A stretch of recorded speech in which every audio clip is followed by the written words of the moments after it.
Hello les amis, je vous retrouve pour une nouvelle vidéo sur le football français, la Nationale 1, et je vais vous présenter le match Orléans contre Dijon. C'est un match qui a lieu ce vendredi 4 octobre 2024 à 19h30 pour le compte de la 8e journée du championnat de France de football de Nationale 1 saison 2024-2025. Alors Orléans c'est le 5e du classement qui reçoit Dijon le 6e. Donc dans cette vidéo on va revenir sur le classement de la Nationale 1 avec les statistiques des deux équipes.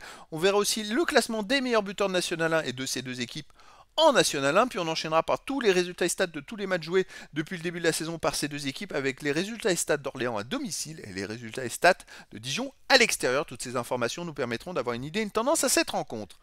Alors donc au classement, on a deux équipes qui se suivent, hein. Orléans est 5e avec 11 points en 6 matchs. 3 victoires, 2 nuls, 1 défaite, 10 buts marqués, 6 buts encaissés, plus 4 de différence de but. Un début de saison plutôt pas mal de la part d'Orléans.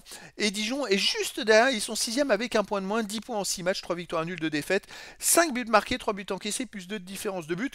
Donc un match, je dirais, important pour la suite. C'est-à-dire que si une des deux équipes gagne, elle peut vraiment mettre un coup au moral à l'autre et se rapprocher vraiment des premiers. Allez, titiller les premiers, on va dire.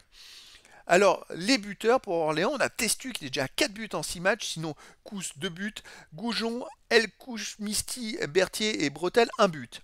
Pour Dijon, on a Mendy avec 2 buts, Ikanga, Jae et Parsema avec 1 but. Les résultats cette saison, alors vous voyez, Orléans, c'est une seule défaite à domicile contre Concarneau, 3-2, mais sinon, ils avaient commencé pas mal, 3 victoires en 4 matchs, depuis ils ont enchaîné 2 matchs nuls. Ils ont fait un partout contre Villefranche-Beaujolais et un 0-0 à Sochaux.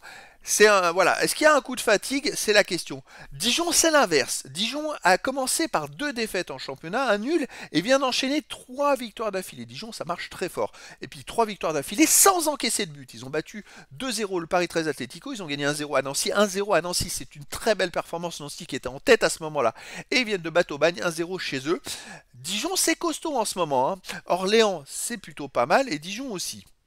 Alors Orléans à domicile, ah, c'est fou, parce qu'en fait, c'est les deux moins bons résultats qu'ils ont, c'est à domicile. Ils ont perdu 3-2 contre Concarneau et un partout contre Villefranche-Beaujolais. En fait, ils voyagent mieux qu'ils sont à domicile. Dijon à l'extérieur reste sur donc a fait une défaite, un nul, une victoire, reste sur 2 matchs de suite sans encaisser de but, 0-0 au Mans, 1-0 à Nancy. Et en plus du fait que sur les 3 derniers matchs, ils n'ont pas encaissé de but tout court, parce que le match du Mans contre Dijon, c'était bien avant encore. Donc c'est plutôt fort. D'ailleurs, Dijon, on va revenir. Dijon a gagné, ça fait 4 matchs de suite qu'ils n'encaissent pas de but. Excusez-moi, c'est 4 matchs de suite sans encaisser de but, Dijon. Donc Dijon, c'est très très très solide en ce moment. Et Orléans prend des buts, même s'il reste sur un 0-0 à Sochaux. Voilà, alors, est-ce que ça tend vers le 0-0?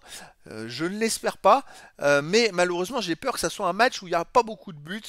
En tout cas, je verrais bien un match nul entre ces deux équipes et donc je vous donne rendez-vous ce vendredi 4 octobre 2024 à 19h30 pour le match de la 8e journée du championnat de France de football de National 1 saison 2024-2025.